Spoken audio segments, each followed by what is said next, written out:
फजल और हारून दो गहरे दोस्त नहर के करीब एक छोटे से गांव में रहते थे। एक तरफ पक्की सड़क बनी हुई थी। हारून का घर फजल के घर से कुछ दूर शहर के करीब था। नहर की तरफ पक्की सड़क के किनारे एक बहुत पुराना डाक खाना था। ये सड़क बहुत खौफनाक कहलाती थी।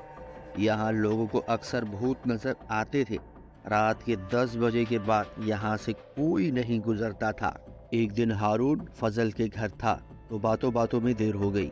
उसका गुजर उसी सड़क से होना था। हारून अपने आप को बहुत बहादुर समझता था, इसलिए अकेला ही चल दिया। सर्दियों की रात थी। उसने सोचा ये बहुत पुरानी बातें हैं, यहाँ कोई भूत वगैरह नहीं हो सकता, लोग यूं ही डराते रहते हैं, ऐसा कुछ नहीं।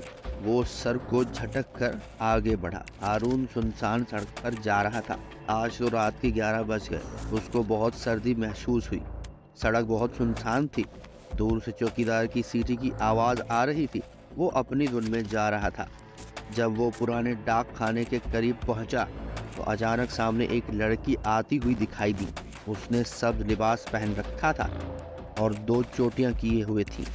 वो दोनों हाथों से अपनी चोटियों को पकड़कर हारून को गौर से देखे जा रही थी। ये देखकर हारून के हवास गुम हो गए। वो तो हमेशा भूतों का मजाक उड़ाया करता था, लेकिन लड़की को देखकर उसके औसान फता हो गए। तभी उस लड़की ने बहुत भारी आवाज से पूछा, कहाँ से आ रहे हो? लड़की का ये पूछना था कि हारून इतनी तेजी से भागा कि पीछे मुड़कर भी न देखा।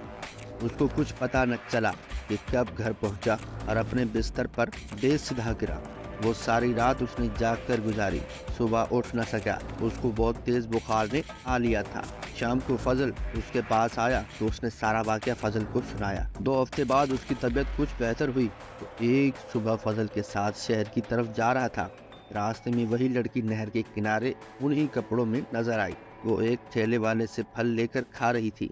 हारून ने उस ठेले वाले के पास जाकर उससे पूछा, ये कौन है जो ऐसे हुलिये में है? उसने बताया, ये एक किसान की बेटी है। उसके बाप का पिछले साल इंतकाल हो गया तो इस सदमे से वो पागल हो गई, तभी से ये इस हाल में है। ये सुनकर फजल और हारून अपने आप पर खूब हंसे।